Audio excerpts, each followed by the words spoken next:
सर्वांना good morning मित्रांनो. तर मित्रांनो, आज आहे 26 जानेवारी प्रजासत्ताक दिन. त्यामुळे आपल्या रिसॉर्टमध्ये पण आज ध्वजारोहणाचा कार्यक्रम चालू होता. तर मित्रांनो, आता इथे ध्वजारोहण करून घेतलेलं आहे आणि ध्वजारोहण केल्याच्या नंतर मी म्हटलं आज तर सगळ्यांना सुट्टी असते.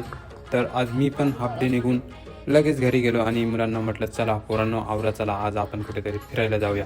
कारण आज प्रजासत्ताक दिन असल्यामुळे आज सगळ्यांना फ्रीडम असतो. त्यामुळे आम्ही पण निघालो. आपल्या जवळपासच एक नवीन स्पॉट चालू झालेला आहे फिरण्यासाठी, खूपच छान आहे तो म्हणजे कॅमल व्हॅली आणि घाटनदेवी टेम्पल. तर मित्रांनो, तिथे गेल्याच्या नंतर पहिलेच आम्हाला झालं या माकडांचं दर्शन झाल्याच्या नंतर आम्ही लगेच निघालो खालच्या साईडला जो आहे कॅमल व्हॅलीचा सनसेट पॉईंट आहे.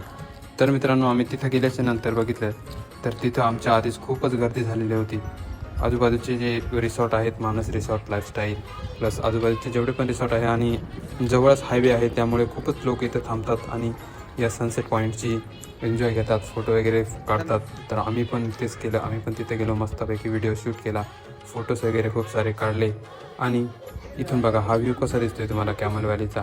एकदम डीप व्हॅली आहे, प्लस सनसेटचा टायमिंग होता तो डबल धमाका होता तो.